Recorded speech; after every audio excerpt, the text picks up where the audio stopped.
রাষ্ট্রের আইন শৃঙ্খলা রক্ষাকারী বাহিনী কিভাবে আমাদের বক্তব্য খণ্ডিতাংশ এবং আংশিকভাবে প্রচার করে আন্দোলন প্রত্যাহারের যে নাটক মঞ্চস্থ করেছিল সেই বিষয়ে সেখানে কথা বলেছি। 14 তারিখ এবং থেকে কি হলো এটা বলুন। 14 জুলাই আমরা যখন আমাদের আন্দোলনকারীদের রাজাকারের নাতিপুতি এবং রাজাকারের বাচ্চা বলে সম্বোধন করা হয় এবং সেটির প্রতিক্রিয়ায় সারা দেশের শিক্ষার্থীরা ক্ষুব্ধ হয়ে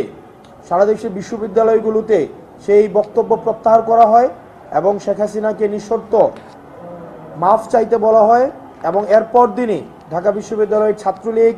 মহানগর উত্তর দক্ষিণের ছাত্রলীগ যেভাবে শিক্ষার্থীদের উপরে নৃশংসভাবে ওবায়দুল কাদরের ইন্ধনে যেভাবে নির্যাতন এবং নিপীড়ন করে, নারী শিক্ষার্থীদেরকে যেভাবে হেনস্থা করে এবং শিক্ষার্থীদেরকে যেভাবে হল থেকে যেভাবে বের করে দেয় এবং সেখানে প্রশাসনিক যোগ সাজসে আমাদের শিক্ষার্থীদের উপরে 15 তারিখ হচ্ছে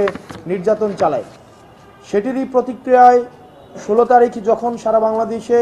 স্বতঃস্ফূর্তভাবে বিক্ষোভ মিছিল হয়, সেই বিক্ষোভ মিছিলে রংপুরে আবু সাইদকে ক্যাম্পাস কম্পাউন্ডে গুলি করে হত্যা করা হয় এবং চট্টগ্রামে আমাদের ওয়াসিমকে, ছাত্রদলের ওয়াসিমকে কিভাবে নৃশংসভাবে হত্যা করা হয় ছাত্রলীগ গুলি করে। আবু সাইদ থেকে ওয়াসিম এবং সেদিনে সারা বাংলাদেশে 6 জন শিক্ষার্থীকে গুলি করে হত্যা করা হয়। সেটিরই প্রতিক্রিয়ায় আমরা 17 জুলাই যখন গায়েবানা জানাজা করতে ঢাকা বিশ্ববিদ্যালয়ে আমরা আসি,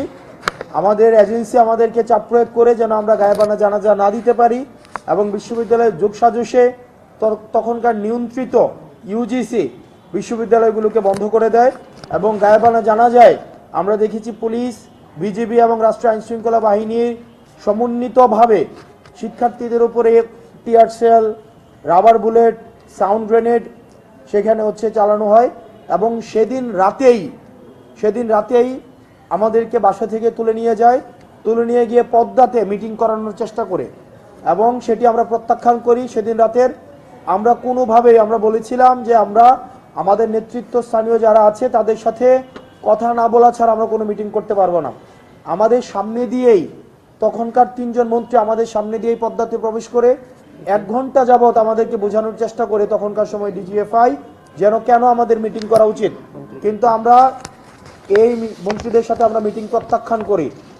1 ঘন্টা পর আমাদের সামনে দিয়েই 3 জন মন্ত্রী বের হয়ে যায়, অর্থাৎ আমরা কোনো মিটিং করি নাই। ওই দিন রাতেই মিটিং করাতে ব্যর্থ হয়ে আমাদেরকে মৎস্য ভবনের সামনে সেফ হাউসে, মৎস্য ভবন এবং আন্তর্জাতিক মাতৃভাষা ইনস্টিটিউটের মাঝে একটা ঘর আছে, বাইরে থেকে সেটাকে পরিত্যক্ত মনে হয়, বাইরে থেকে মনে হয় যে এটা পরিত্যক্ত কিন্তু ভিতরে আধুনিক ব্যবস্থাপনা সবই রয়েছে, যেটাকে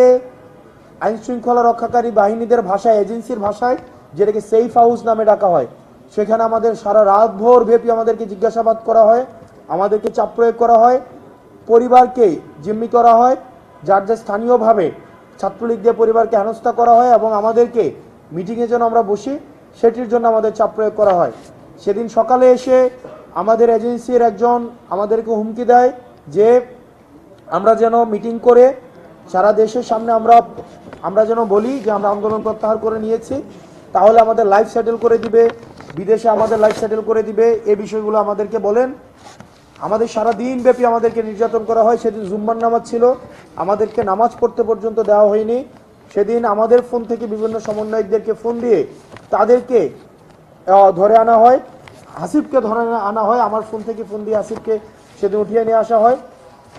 দুঃখজনক বিষয় হচ্ছে সেদিন আমাদের সামনে বসে আমরা দেখতে পাচ্ছিলাম এজেন্সিগুলো টিভি চ্যানেলগুলোকে কিভাবে নিয়ন্ত্রণ করছিল।